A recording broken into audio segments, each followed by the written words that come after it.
মাননীয় মুখ্যমন্ত্রী মমতা বন্দ্যোপাধ্যায়ের অনুপ্রেরণায় মন্ত্রী তাজমল হোসেনের বরাদ্দকৃত অর্থে হরিশ্চন্দ্রপুর মহারাজ মন্দিরের নতুন গার্ডওয়াল তৈরির শুভ শিলান্যাস করলেন পশ্চিমবঙ্গ সরকারের প্রতিমন্ত্রী তাজমল হোসেন। এই দিন হরিশ্চন্দ্রপুর বারোডাঙ্গা এলাকার মহারাজ মন্দিরের লাগোয়া একটি গার্ডওয়াল উদ্বোধন করেন।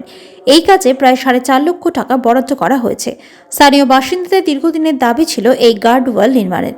এই দিনের এই অনুষ্ঠানে উপস্থিত ছিলেন মালদা জেলার সাধারণ সম্পাদক মোশাররফ হোসেন, মঙ্গল উদ্দিন, হরিশ্চন্দ্রপুর অঞ্চলের বিরোধী দলনেতা পূজন দাস, INTCU সভাপতি সাহেব দাস ও মহারাজ মন্দিরের সকল কমিটি।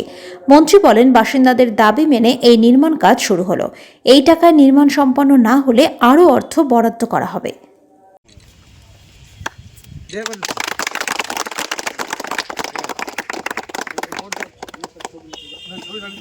আজকে বারোডাঙ্গা গ্রামে যেখানে দুর্গাপূজা কালী পূজা হয়, সেই কমিটির লোকরা আমাকে বলেছিল যে বারোডাঙ্গা খুব পিছিয়ে পড়া গ্রাম, এখানে একটা যদি প্রাচীর করা হয় তাহলে আমাদের পুজো টুজো সব ভালোভাবে হবে।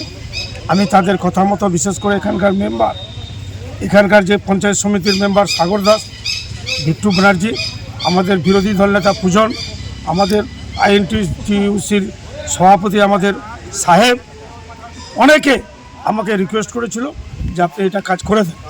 আমি তাদের কথা মতো প্রায় 5 লক্ষ টাকা ব্যয়ে আমরা এই প্রাচীরটা করেছি।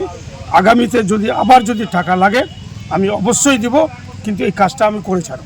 আমি নিজের বিউপির টাকা থেকে প্রায় 5 লক্ষ টাকা ব্যয়ে এখন কাজ আরম্ভ হয়েছে। এখন আগামীতে আরও যদি টাকা লাগে আমি নিজের তহবিল থেকে দিব। খুব ভালো লাগছে। আমরা এই কাজটার জন্য অনেক রিকোয়েস্ট করেছিলাম মন্ত্রী সাহেবকে। মন্ত্রী সাহেব আমাদের রিকোয়েস্টে সাড়া দিয়েছে। সাড়া দিয়ে কোনো 4.5 লক্ষ টাকা বরাদ্দ করেছে এই কাজ শুরু করার জন্য, এবং এটাও প্রতিশ্রুতি দিয়েছে যদি সম্পূর্ণ কাজ না হয় আগামী দিনে আবার উনি নিজের ফান্ড থেকে টাকা দিয়ে কাজটা সম্পূর্ণ করতে। খুব ভালো লাগছে। কাজটা শুরু হবে কাল থেকে, আমাদেরকে খুব ভালো লাগছে।